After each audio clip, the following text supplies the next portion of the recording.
पाठ में हम लोगों ने कविता का अध्ययन किया था। कविता का नाम था पहली बूंद। पहली बूंद कविता के बारे में हम लोगों ने चर्चा की थी। इसी कड़ी में कक्षा 7 का जो है वो दूसरा पाठ है बुद्धि और बल। बुद्धि और बल के बारे में हम लोग आज पढ़ने वाले हैं। बच्चों, आपकी किताब में पहले पेज पर जो है कुछ चार्ट दिया हुआ है। आप लोगों को पता होगा कि हम लोग कुछ जानवरों को पालते हैं।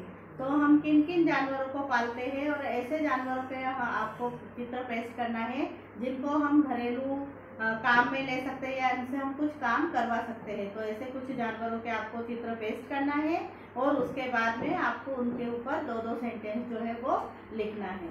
तो चलो बच्चों, बढ़ते हैं हम हमारी कहानी की ओर। कहानी का नाम है बुद्धि और बल। बुद्धि और बल। बच्चों, आप लोगों ने कहावत सुनी होगी, अक्ल बड़ी या भैंस बड़ी। ऐसा पूछते हैं कि बताओ अक्ल बड़ी है या भैंस बड़ी। तो इसी तरह से ये बुद्धि और बल, इस पाठ में भी हम लोगों को ऐसी कोई कहानी पढ़ना है कि बुद्धि के बल पर हम लोग शक्तिमान को भी जीत सकते हैं। तो बुद्धि किस तरह से काम में आती है, इसका इस पाठ में हम लोग इस बारे में हम इस पाठ में पढ़ने वाले हैं। बुद्धिहीन का बल भी निरर्थक होता है। जिसके पास बुद्धि नहीं है उसके पास चाहे कितना भी बल क्यों ना हो, पर वो निरर्थक होता है। अगर आपके पास बल है तो बुद्धि का होना भी जरूरी है। आपको बल का प्रयोग कहाँ करना है इसकी समझ आप में होना चाहिए।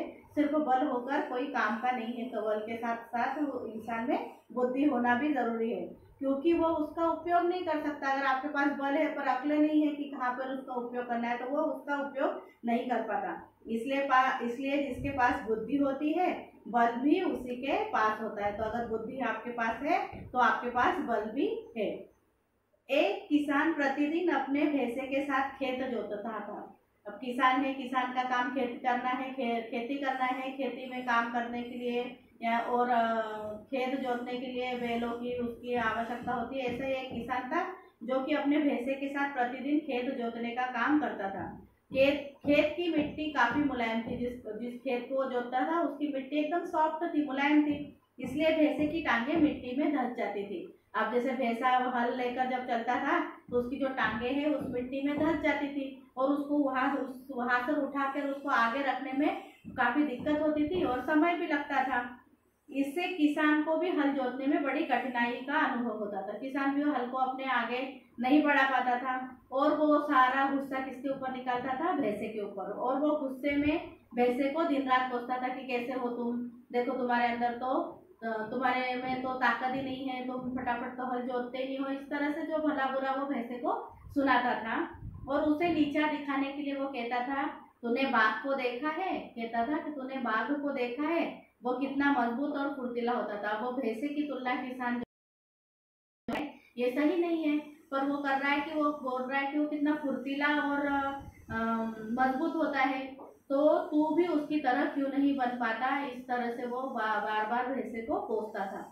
बार बार बाघ की प्रशंसा सुनकर भैंसा परेशान हो गया। हमारे सामने भी अगर हम किसी व्यक्ति की बार बार तारीफ करें और हमको कोई नीचा दिखाने की कोशिश करे तो हम भी क्या हो जाते हैं, एक दिन क्रोधित हो जाते हैं कि क्या बार बार किसी और की तारीफ हमारे सामने और हमको नीचा दिखाने का प्रयास किया जा रहा है। उसी तरह से भैंसे को भी बाघ का उदाहरण देकर नीचा दिखाने का प्रयास होता था और ये रोज रोज की ये सुन सुन के भैंसा बड़ा परेशान हो गया, क्योंकि उसे चाबुक की मार के अतिरिक्त तो कुछ नहीं मिलता था। भैंसे को सिर्फ ताने नहीं मिलते थे, ऊपर से उसको चाबुक की मार भी पड़ती थी। अब ये रोज रोज का हो गया था।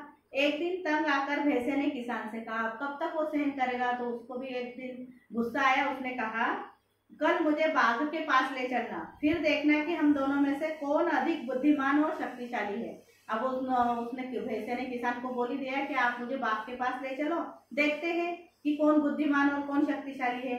अगले दिन किसान प्रातःकाल भैंसे को बाघ की गुफा के पास ले गए। बाघ जो है वो तो खेतों में रहेगा नहीं, उसकी गुफा होगी जंगल में। तो उस जंगल में जिस गुफा में बाघ रहता था वहां पर किसान भैंसे को ले गया।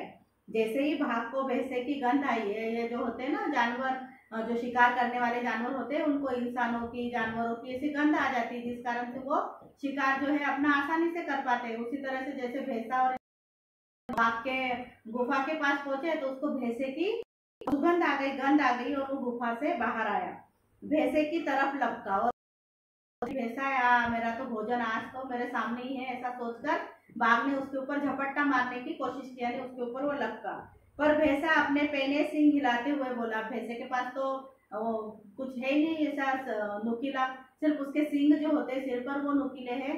तो उसने यूं यूं सिंग को हिलाते हुए वो बोला, आज मैं युद्ध करने नहीं आया हूँ। जैसे भाग ऐसे झपट्टा मार रहा था तो उसने कहा कि मैं युद्ध करने नहीं आया हूँ। 3 दिन तक तुम अपने दांत जो है उसको तेज करो। अब भैंसे ने बाघ से कहा कि तुम्हारे जो दांत है उस दांतों को तुम 3 दिनों तक तेज करो, और मैं अपने सिंग तेज करता हूँ, क्योंकि हमको युद्ध करना है। तो युद्ध तुम तुम्हारे दांतों से करोगे, मैं मेरे सिंग से करूंगा। तो मैं मेरे सिंग को तेज करूंगा, तुम तुम्हारे दांतों को तेज करो, तब हम दोनों में युद्ध होगा। इस तरह से बोलकर जो है भैंसा वहां से निकल गया। भैंसे ने बाघ को कहा ठीक है। बाघ राजी हो गया। जैसे ही भैंसे ने ये चीजें कही है, बाघ ने भी उसकी ये बातें सुनी और बाघ ने कहा कि ठीक है, और गरजता हुआ, मालूम है कैसे बाघ गरजता है, दहाड़ता है। वो तो गरजता क्या है, दहाड़ता है, अपनी गुफा के अंदर वो लौट गया। वह 3 दिन तक अपने दांत तेज कर रहा था। जैसे वो उनका समझौता हुआ था कि 3 दिन तक ये दांत तेज करेगा और भैंसा अपने सिंग तेज करेगा, तो उसे कहे अनुसार जो बाघ है उसने अपने दांत तेज करना प्रारंभ कर दिए। अंत में उसके दांत उस तरह से भी ज्यादा तेज हो गए, उस तरह आप लोग जानते होंगे, उस तरह जिससे दाढ़ी वगैरह बनाते हैं वो उस तरह, उससे भी तेज बाघ के दांत हो गए। भैंसे को अपने सिंग तेज करने में केवल 1 दिन लगा। अब भैंसे को भी अपने सिंग को धार करना थी, तो भैंसे ने सिर्फ 1 दिन लगाया वो उसको अपने सिंग को जो है तेज करने के लिए। बाकी 2 दिन, अब 2 दिन भैंसे ने क्या किया, 3 दिन का समय मिला था, तो 2 दिन तक उसने अपने शरीर पर घास लपेटता रहा। घास समझते हो तुम, घास जो गाय बैलों को खिलाई जाती है, उसकी जो होती है उसकी गठरी, वो गठरिया वो अपने बदन पे चिपकाने लगा, लपेटता लगा, परत के ऊपर परत, एक परत उसके ऊपर दूसरी परत। और जब घास की परत का कवच मोटा हो गया, परत 3-4 घास की परत उसने लगाई होगी, तो उसने कीचड़ में लेटकर अपनी बदन पर चिपकी घास की तहों को कीचड़ की परत चढ़ा दिया। उसने क्या किया, कीचड़ में लोट लगा ली। कीचड़ में लगाने से क्या होता है, कीचड़ कैसा रहता है, चिकना मिट्टी वाला, तो उसके कारण से वो जो घास की परत है वो अच्छी सी उसके बॉडी पे फिट हो गई। इस तरह से उसने कीचड़ में वो लोट लगा के उस परत को अपने फिट कर लिया। इस तरह सारा बदन काले रंग के चिकने कीचड़ की परत से ढक गया। और उस कीचड़ जब सूख गया तो उसके बदन कैसा दिख रहा था, तो कीचड़ का दिख रहा था और एकदम काला काला इस तरह से नजर आ रहा था। घास का एक भी तिनका बाहर नजर नहीं आ रहा था। उसने अपने बॉडी को ऐसा कवर किया कि एक भी तिनका, यानी देखने वाले को लगे कि इसके बॉडी पे सिर्फ कीचड़ लगा हुआ है, घास का एक तिनका भी शरीर से बाहर नहीं दिख रहा था। युद्ध के दिन भैंसा और बाघ दोनों ही निश्चित स्थान पर पहुंच गए। एक जगह उनकी तय हुई थी कि यहाँ पर 3 दिन बाद वो दोनों मिलेंगे और दोनों मिलकर युद्ध करेंगे। युद्ध करने के बाद फिर ये साबित होगा कि कौन ज्यादा बुद्धि वाली, होशियार है और बलवान है। तो जहाँ पर उनकी जगह तय हुई थी वहां पर वो गए। बाघ ने देखा भैंसा पूरी तरह से कीचड़ में सना से नजर गई, तो बाघ ने देखा कि ये भैंसे के शरीर पर कीचड़ लगा हुआ है। उसने भैंसे से पूछा, तुमने पूरे बदन पर कीचड़ क्यों? भैंसे से पूछा कि तुमने ये पूरे बॉडी पे इस तरह से कीचड़ क्यों लगा के रखा है? भैंसे ने उत्तर दिया, मुझसे ये सड़ी गर्मी सहन नहीं होती। गर्मी के दिन है और ये गर्मी ना बहुत, गर्मी के कारण हम लोग भी परेशान रहते हैं। अभी फिलहाल में भी इतनी गर्मी हो रही है कि हम लोग परेशान है उससे, तो ये गर्मी मुझे सहन नहीं होती, ऐसा भैंसे ने कहा। इसलिए मैं कई बार कीचड़ से नहाता हूँ। कीचड़ क्या रहता है, मिट्टी पानी में, वो ठंडक रहती है उसमें, तो इसलिए मैं कीचड़ से नहाता हूँ, ऐसा उत्तर भैंसे ने जो है वो बाघ को दिया। तो भैंसे ने उत्तर दिया कि ये जो गर्मी है ये मुझे सहन नहीं होती, इसलिए मैं बार बार कीचड़ से नहाता हूँ, इसलिए मेरा बदन जो है वो कीचड़ से सना हुआ है। बाघ ने भैंसे को ऊपर से नीचे तक देखा, इसमें कोई चाल नजर नहीं आई। उसने पहले तो बाघ ने पूरा उसको चेक किया कि ऐसा तो नहीं कोई ये चालबाजी करके आए हैं, तो देखा तो कहीं से कहीं उसको चालबाजी उसमें नजर नहीं आई। भैंसे ने कहा, पहले मैं जमीन पर लेट जाता हूँ। अभी इनकी युद्ध शुरू हो रहा है, तो भैंसे ने कहा कि पहले मैं जमीन पर लेट जाता हूँ और तुम 3 बार मुझे अपने दांत करोगे, मतलब 3 बार अपने दांत जो है मेरे बॉडी के अंदर तुम घुसाओगे, यानी मेरे करोगे, फिर तुम जमीन पर लेट जाओगे और मैं 3 बार अपने सींगों से तुम पर वार करूंगा। इस तरह से दोनों में ये जो है मतलब बातचीत हुई। बाघ ने भैंसे की बात मान लिया। बाघ जो है वो भैंसे की बात मान के मन ही मन खुश हुआ कि अब तो मैं इस भैंसे को मार ही दूंगा। मेरे तो दांत जो है इतने तेज हो चुके हैं कि अब पहली बार में ही भैंसे का काम तमाम होने वाला है। और उसने कहा कि ठीक है। उसने उसकी बात मान ली और वो भैंसे पे टूट पड़ा। उसने भरपूर शक्ति से प्रहार किया, जितनी ताकत लगा सकता था उतनी ताकत बाघ ने जो है वो लगा ली और अपने तीखे दांत भैंसे के बदन पर गड़ा दिए। उसने सोचा कि भैंसा अवश्य बुरी तरह घायल हो चुका होगा, लेकिन भैंसे का बाल भी बांका नहीं हुआ। अब उसने जो है अपने नुकीले दांत जो है भैंसे के शरीर में पूरी ताकत से उसने गड़ाए। अब उसने सोचा कि अब ये जो भैंसा है अच्छा खासा घायल हो चुका होगा, पर वैसा कुछ भी नहीं हुआ। भैंसे का तो बाल भी बांका नहीं हुआ। बाघ के दांत घास की तहों से आगे पहुंच ही नहीं पाए। अब आप लोगों को समझ में आया होगा भैंसे ने ऐसी चतुराई क्यों की। तो उसके जो दांत है वो घास को चीर कर उसकी बॉडी तक जा ही नहीं पाए। भैंसे को मामूली सी खरोच भी नहीं आई। जब बाघ की बारी समाप्त हुई तो एक बार, दो बार, तीन बार, तीनों बार उसने बड़ी ताकत से प्रहार किया, पर जो भैंसा है उसका बाल भी बांका नहीं हुआ।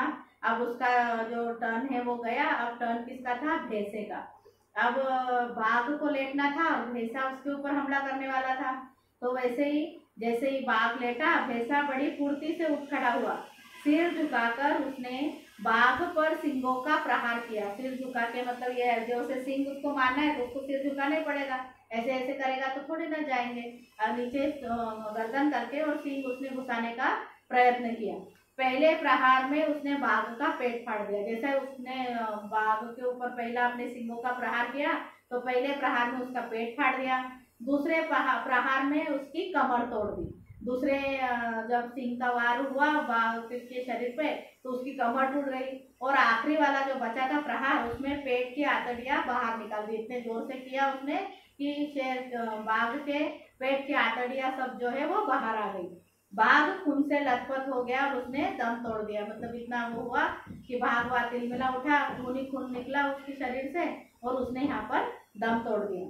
किसान इस दृश्य को देख रहा था। किसान भी कहीं छुप के पेड़ के पीछे से इन दोनों की युद्ध को देख रहा था, क्योंकि यहाँ पर जो भैंसा है वो अपने मालिक को यह बताना चाह रहा था कि वो भी शक्तिशाली है, बाघ से अधिक शक्तिशाली है।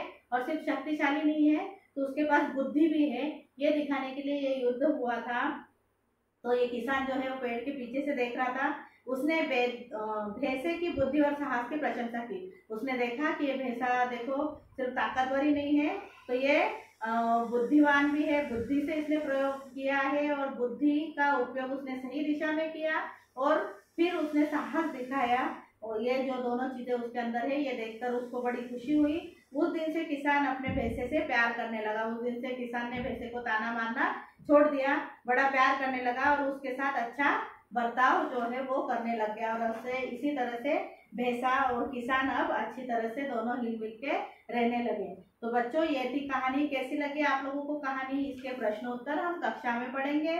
तो इसी तरह से अगर हम लोग बुद्धि से कोई काम करते हैं तो हमारा बल जो है वो किसी भी काम आता है, परंतु सिर्फ बल होने से कोई उपयोगिता नहीं, बल के साथ साथ इंसान के अंदर बुद्धि भी होना चाहिए। हम मिलेंगे अपनी अगली वीडियो में तीसरे नंबर के पाठ के साथ।